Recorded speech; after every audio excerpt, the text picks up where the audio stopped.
Final topic today. You have alluded to this multiple times in the last 48 hours, and you look smart for doing it right now.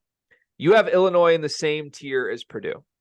I want to flesh this out a little more because we've now seen the best of Illinois where they're on a neutral and they just, I thought, wore down Florida Atlantic, who's one of the best teams in the country, one of my favorite teams in the country. And Illinois just withstood all their punches and looked like the better roster. Are we serious when we say Illinois can win the Big Ten this season? I personally am serious that I think they can win the Big Ten. So what does that look like? Well, I think that, okay, let's look at it in a microscope of just Purdue versus Illinois straight up.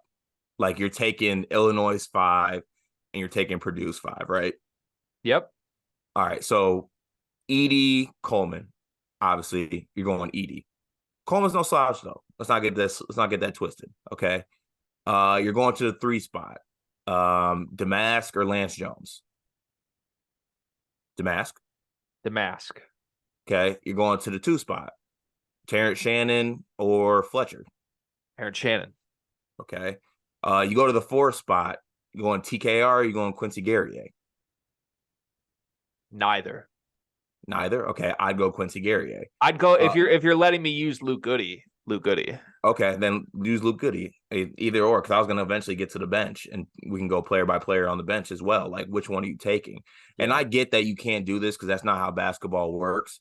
But what I'm saying is it's a lot more even than I think people are leading on to be, even as dominant as Edey is in this game. And I think a player like Ty Rodgers could give a player like Braden Smith a little bit of trouble with his physicality and size. Not saying he's going to win anything on the offensive end, but defensively, I think he can make things very tough on Braden.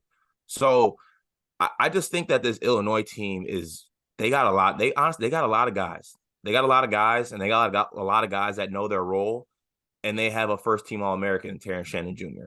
So just like Purdue has a National Player of the Year in Zach Edey, on the other side, you still got a first-team All-American in Illinois. And then you go through like the Big Ten schedule too. Like I'm going Big Ten team by Big Ten team, and I'm just like, Illinois is beating that team. Illinois is beating that team. Just like Purdue's beating that team. Purdue's beating that team. So it's just, to me, those 2 teams are the cream of the crop. Those are the contenders. I still give the edge to Purdue, but there is a team that is competing with Purdue, I think, for that banner, and I think it's Illinois. Okay, I'm fine with saying they're competing for it. Like I think last night I said I would define it as like the champion and the contender. Like I think Illinois is the only team in the conference that is truly contending for the Big Ten title. I also think Illinois has a very good chance of beating Purdue when they play head to head. For all the reasons you just said, they're deeper. I think they have like a hunger to them as a program right now that it bodes really well. I think they're one of the best defenses in the country. And Purdue has issues when they play against physical teams that are elite on defense, and it becomes a half-court game late in games. With that said, like just match up if they're playing each other. I do think Edey is a problem for Illinois because Terrence Shannon, I don't think, can like just get everything he wants downhill at the rim when Zach Edey's on the court. And I think that is so critical to Terrence Shannon being unstoppable, is there's nobody who can stop him. Like you saw it when Vlad Golden was out of the game, it was just a layup line dunk show for Terrence Shannon. When he was in the game, it was a lot tougher. And Edey's just so good at not fouling. Like when's the last time we've seen Edey in foul trouble in a game? Like it's been a minute. It's very rare, and I think it's going to keep being rare. And look, these 2 teams play twice this year. They play in Champaign the very final week of the season, and they're at Mackey in early January. My strong suspicion would be these teams split these 2 games this year. Why I still have Illinois a step behind Purdue is I think Illinois is more vulnerable against the rest of the conference than Purdue is. And look, Purdue's vulnerable. They just lost to Northwestern. The Illinois is a half game up in the standings right now. But I still think this Illinois team feels like a team that's like 6 to 7 losses in conference, which is great. Like that's a really good team. It might be a 2 or a 3 seed.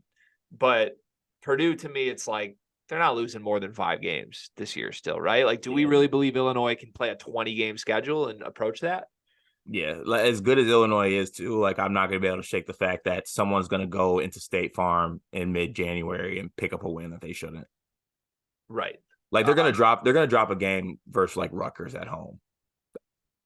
Yeah, which is there's nothing to be ashamed of with Yeah, that. yeah. Teams But lose games like this, but right. All right, flip on this conversation. Everybody's made so much of a conversation about both these programs in March. Can't trust Painter teams in March. Can't trust Underwood teams in March. Which team would you rather be when it's the third week of March and the bracket comes out? I don't care about the draw. Give these teams the same exact draw. Which team do you trust more in a single elimination setting? Between Illinois and Purdue? Yeah, because both are going to see ghosts. Like both have not been able to get over the hump. I trust Illinois. Why? I trust Terrence Shannon Jr. More than anybody on Purdue, including Edie? Yeah. In a tournament setting, yeah. It's I'm close, fascinated though. by it. I'm just fascinated by it. I think I can buy that argument, but like I guess why? Because like Edie's still the most valuable player in the country.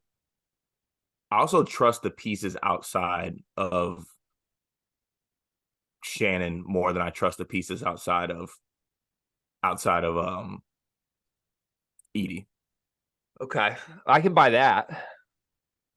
Like you look at this once again, I go back to this. In the starting lineup, I'm on Purdue. I'm hunting Fletcher. Honestly, I'm hunting Fletcher, and I can't trust Lance Jones to not fire up 40-footers all tournament games. I look at Illinois' team. I trust their role play. Like I trust the mask. I trust Guerrier. Like I trust those guys. Yeah. Okay. I can see that. I don't trust Ty Rodgers, but like I trust Luke Goody. I was gonna say I do trust Ty too, which is a testament to Ty. Like I think he is taking care of the ball as good as he can. He's a very impact defender. He's always in the right spot. Honestly, when I was watching the Florida Atlanta game, I almost texted you this, but I didn't want to kick you too much when you're down. Ty would be so critical to Michigan State right now. Just having a dude who like you don't question effort wise at all. Like I would love to have Ty as my starting point guard over WAP. Or not even point guard. Like you could put him at the 4, and I know it doesn't fix the shooting at all, but you just have a dude who's like busting his ass. Like yeah, true. It would really matter. Okay, last little exercise with this. Every player on both Purdue and Illinois is available for the picking. You're building a roster. Give me a starting 5 and a 6th man from those two teams. Every player. Okay. I'll go Braden. I'm gonna go Braden, Terrence Shannon Jr., Goody, Damask, Edie.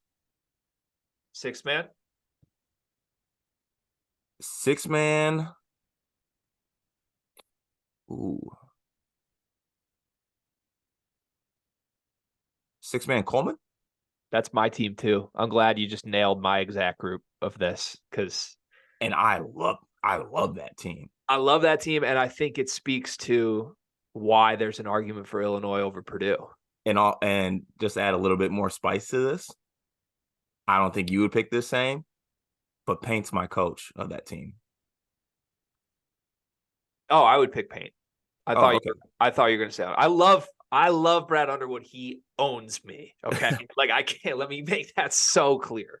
Matt Painter doesn't own me, but Matt Painter is a better X's and O's coach than Brad Underwood. So I'll stick with that right now. Okay. All right. Fun exercise. I'm so jealous of both these teams. Congrats, both those programs.